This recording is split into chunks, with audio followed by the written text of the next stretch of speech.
Alam niyo ba yung kanta na kinakanta sa caroling, yung mga nangangaroling, no? Nang si Kristo ay isilang, may tatlong haring nagsidalang, at ang bawat isa ay nagsipaghandog ng tanging alay. Totoo naman guys, nang ipanganak si Jesus Christ, siya ay binisita. May mga bumisita sa kanya at nagbigay ng regalo. Ang mga bumisita po sa Panginoong Jesus nung siya ay isilang ay hindi po hari. At hindi po sila tatlo. Wala pong bilang kung ilan sila. Sila po ay mga foreigner, mga wise men, or tinatawag sa Matthew na mga magi. Sila po yung mga taong matatalino pagdating sa pagbabasa ng mga bituin. And itong mga wise men na to or mga magi, may dala silang tatlong klase ng regalo. Una is gold. Nung isinilang kasi si Jesus Christ, alam nila na isinilang ang hari. Yung hindi siya ordinaryong hari. Kapag hari ka, pag ikaw ay reregaluhan, ang inireregalo kadalasan sa mga hari is ginto or gold. So, ang isang niregalo ay gold, ang isa namang niregalo ay incense, and then yung huli is myrrh. Alam niyo ba guys na yung incense is symbolism siya ng pagiging holy or divine. And then, yung mirror naman guys, ito yung nakakapagtaka, palibasa nga may idea itong mga wise men na to na ang Panginoong Jesus is mamamatay para sa atin. Nagbigay sila ng mirror. Ito yung ginagamit na pampabango sa patay, sa bangkay. So, yun yung tatlong regalo. Ano ba ang sineselebrate natin ngayong Christmas? Diba? Malinaw naman na ang kapanganakan ng Panginoong Jesus. Pero sa totoong buhay po, hindi naman po talagang December pinanganak ang Panginoong Jesus. Dahil nung ipanganak ang Panginoong Jesus ay may mga nagpapastol ng tupa. Hindi siya winter or hindi siya taglamig. Walang mga snow. Parang sumatotal, tag-init siya. Summer, ganyan.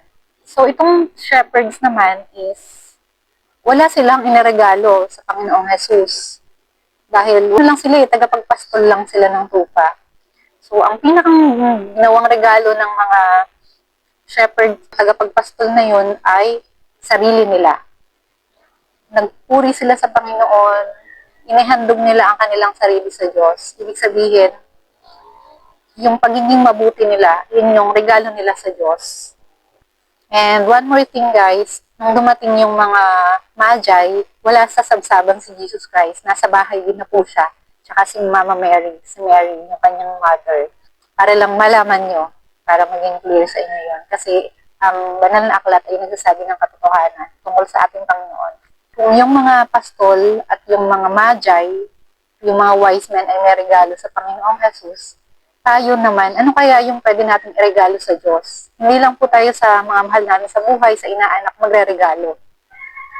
Actually, huwag niyong problemahin yung mga pangregalo sa kapwa natin. Pero kung may pera kayo, why not? Pero pag wala naman kayong pera, bakit kailangang magpumahog kayo? Parang pamumroblemahin niyo pa yung sarili niyo para ipagpilitan yung hindi naman kaya. So, kindness. Pwede tayong mag-give ng kindness, kahit mga simple greetings na nag-start sa heart natin. Pero, the question here guys is, and the most important thing is, ano ang ireregalo natin sa ating tagapagligtas, sa ating hari? Sa church namin yesterday is, napakaganda ng mensahe tungkol sa araw ng Kapaskuhan. Sabi, ano ang pwede natin iregalo sa Panginoon? And may binigay po yung aming preacher na tatlong klase na pwede natin iregalo sa ating Diyos. Humility. Pangalawa ay gratitude. At ang pangatlo ay obedience. Sa una po, yung humility, ito yung pagpapakumbaba natin sa Diyos. Magbibigay ako ng halimbawa. May mga nagbabahagi ng salita ng Diyos or may nais magbahagi sa iyo ng salita ng Diyos, pero inisip mo, ay nabasa ko na yan, ay narinig ko na yan. It doesn't mean na narinig mo na, ayaw mo nang pakinggan. Parang, or it doesn't mean na iba ang religion mo, Christian yung nag-share, hindi ka na makikinig. Kasi, ang banal na aklat po, ay salita ng Diyos. At ito po ay walang dagdag, walang bawas. Talagang ito ay mula sa Diyos. Pinasihan ng Diyos or hiningahan ng Diyos ang bawat pahina ng banal na aklat. Kaya hindi po maganda na tayo ay tumatanggi or binabalwala natin ang salita ng Diyos. Kasi isa yung indikasyon na ikaw ay mapagmataas. Kahit ako na everyday nagbabasa ng Bible, every time na may sinishare naman mga Bible verses, mapa sa cellphone man yan, mapa yung preacher man namin or pastor namin, lagi akong nagpapakumbaba sa salita ng Diyos. Parang nagnanais ako palagi na maitama ako ng Diyos kasi ang mga tao, lalo pa at wala kang relasyon sa Diyos, pag nagbasa ka ng isang versikulo or may narinig ka na isang Bible verse, possible na may mali kang interpretation. Kasi nga, wala sa iyo ang banal na spirito. Kaya, posible na hindi yung tumanim sa puso mo at sa isip mo or magkakaroon ka pa ng ibang interpretation. So, importante po na tayo ay magpakumbaba sa salita ng Diyos. Yung parang willing po tayong itama. Kunwari, may pinapoint out sa atin na may mali pala tayong ginagawa, may mali tayong paniniwala, may mali tayong pagsamba sa Diyos. Pag narinig po natin yung pagwawasto ng Panginoon, magpakumbaba po tayo.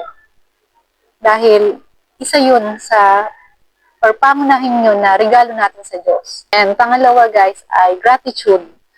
Ito, medyo nag-guilty ako dito. Yung parang, porket wala kang pera, wala kang, may gusto kang bilhin, hindi mo nabili, parang you feel sorry for yourself. Hindi ka grateful or hindi ka man grateful, parang wala lang. So, parang for you, walang reason para magpasalamat ka kay God. Diba tayo, kadalasan, pag may blessing lang or may nagustuhan tayong pangyayari, doon lang tayo napapasalamat sa Diyos. Pero alam niyo ba guys, yung gratitude, yung pagiging grateful is isa rin pwede nating iregalo sa Diyos. Kasi yung nagising lang tayo ngayong araw, humihinga lang tayo ngayong araw, wala tayong sakit, yan ay dapat na natin ipagpasalamat sa Diyos. And kapag po tayo nakakarinig ng salita ng Diyos, magpasalamat din tayo sa Diyos kasi pinapakain ng salita ng Diyos ang ating spirito. Kumbaga, para tayong sanggol na kailangan ng gatas. Yung spirito natin ay kailangan ng spiritual milk, which is yung salita ng Diyos. Maging grateful tayo sa napakaliit na bagay. And the last thing is obedience.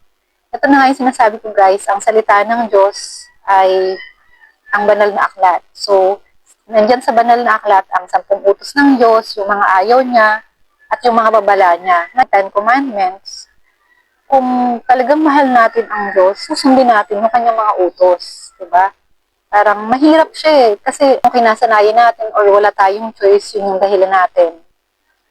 Kaya di natin matanggal-tanggal yung kasalanan na yun. Pero, alam niyo po ba kung bakit ipinanganak ang ating Panginoong Jesus? Nagkatawang tao siya bilang isang mahirap na tao.